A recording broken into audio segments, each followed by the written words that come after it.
સુરતમાં પ્રચારના પડઘમ શાંત થવાની હવે ઘડીઓ ગણાઈ રહી છે। અડાજણ વોર્ડ 11માં ભાજપનો પ્રચંડ જનસંપર્ક જોવા મળી રહ્યો છે। સવારથી જ કાર્યકરો ચૂંટણી પ્રચારમાં વ્યસ્ત છે। ભાજપ દ્વારા અંતિમ તબક્કામાં ઝંઝાવાતી પ્રચાર થઈ રહ્યો છે। મતદારોને રીઝવવા ભાજપ ઉમેદવારોનો પ્રયાસ છે। છેલ્લી ઘડીનો આ પ્રસાર છે જે અત્યારે પૂરજોશમાં થઈ રહ્યો છે। સુરતમાં પણ હવે પ્રચારના પડઘમ શાંત થવાની ઘડીઓ ગણાઈ રહી છે।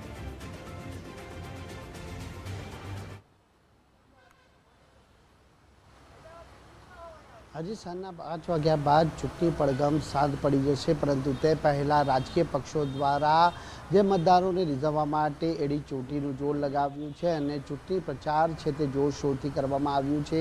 કેટલાક ભાજપના કાર્યકર્તાઓ હોય કે પછી અન્ય રાજકીય પક્ષના લોકો દ્વારા છે તે હાલ જે રેલીઓ કાઢવામાં આવી, આ ઉપરાંત અલગ અલગ રીતે ચૂંટણી પ્રચાર કરવામાં આવ્યો છે અને તેઓનું ચૂંટણી પ્રસાર છે તે પણ હાલ પૂર્ણ થઈ ચૂક્યું છે। ત્યારે ખાસ કરીને અલગ અલગ રાજકીય પક્ષો દ્વારા હવે જે પ્રમાણે જીતના કાવા દાવા કરવામાં આવી રહ્યા છે, ત્યારે આગામી 28મી તારીખના રોજ જ્યારે પરિણામ જાહેર થવાના છે, ત્યારે આ પરિણામ છે તે ઉમેદવારોનું ભાવિ છે તે ચિત્ર સ્પષ્ટ કરવાના છે।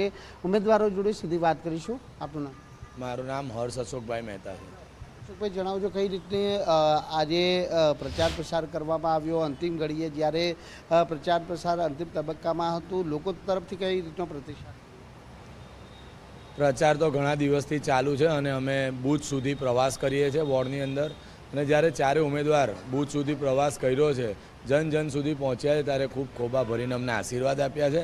અને અમે જ્યારે પણ આ પ્રચાર કરવા ગયા હતા ત્યારે જેટલું પણ ભારતીય જનતા પાર્ટીના મેનિફેસ્ટો અને કામો છે એ દરેક કામો પરિપૂર્ણ થયા છે। એ બદલ અમને લોકોએ અભિનંદન આપ્યા છે, આશીષ આપ્યા છે અને વિજય તિલક પણ કરીને આપ્યો છે। આમ તો આ વોર્ડ વર્ષોથી ભાજપની સેફ સીટ માનવામાં આવે છે, પરંતુ આ વખતે લોકોનો મૂડ કઈ રીતે છે? આ ભાજપનું, ભારતીય જનતા પાર્ટીનું વોર્ડ નંબર 11 અને આ વિધાનસભા એ ગઢ છે। ગઢથી વિશેષ ભાજપનું ઘર જ છે। અને આ જે પબ્લિકનો માહોલ આપ જોઈ રહ્યા છો તે તમામ લોકોને ભારતીય જનતા પાર્ટી પર જ વિશ્વાસ છે અને આગામી વર્ષોમાં પણ ભારતીય જનતા પાર્ટી પર જ વિશ્વાસ હશે। આ થોડા ઘણા ગાંઠિયા લોકો છે જેઓ દ્વારા ખોટી રીતે નિમ્ન પ્રકારની રાજનીતિ કરે છે અને રાજનીતિમાં કોઈક પાયાવિહોણી બધી વાતો છે અને આ વાતને એક મુદ્દો બનાવ્યો છે। બાકી આજે ને પણ ભવિષ્યમાં પણ આ વિસ્તારની જનતા એમને સ્વીકારવાની નથી। વોર્ડ નંબર 11 હોય કે આ પશ્ચિમ જે વિધાનસભા મત વિસ્તાર હોય, આ વિસ્તાર આર્થિક વિકાસ કઈ રીતનો છે?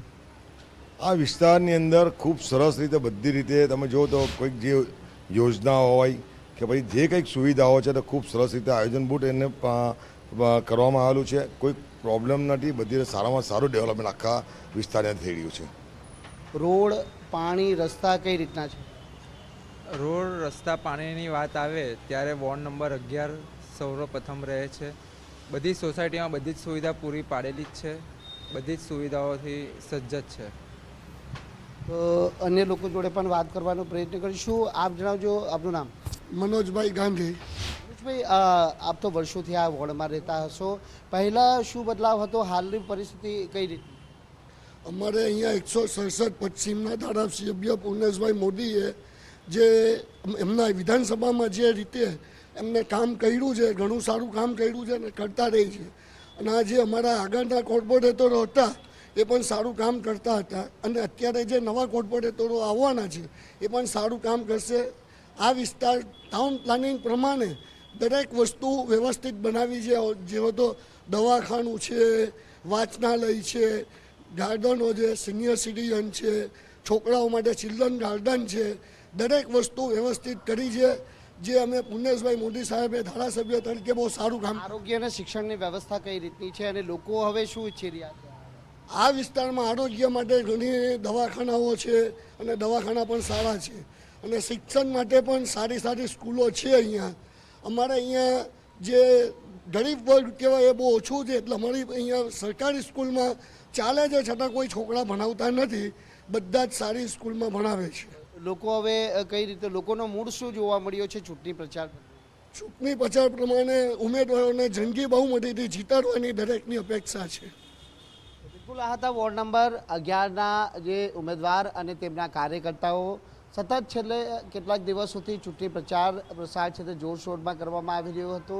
આપણે જણાવી દઈએ કે આ વોર્ડ છે તે વર્ષો જૂનો ભાજપનો ગઢ રહ્યો છે અને સત્તા પક્ષના જે ઉમેદવારો એ કોર્પોરેશનનું ઇલેક્શન હોય કે પછી વિધાનસભાનું ઇલેક્શન હોય, આ તમામ ઇલેક્શનોની અંદર ભાજપના જ ઉમેદવારો છે તે ચૂંટાઈ આવ્યા છે. અને હવે જોવાનું એ રહે છે કે જ્યારે 26મી તારીખના રોજ મતદાન થવાનું છે, 28મી તારીખના રોજ મતગણતરી થવાની છે, ત્યારે આ મતગણતરી દરમિયાન જે તે રાજકીય પક્ષના કુલ 483 ઉમેદવારોનું ભાવિ નક્કી હવે જે મતદાતાઓ નક્કી કરવાના છે. જોવાનું એ જ રહેશે કે પરિણામ શું આવે છે. જી.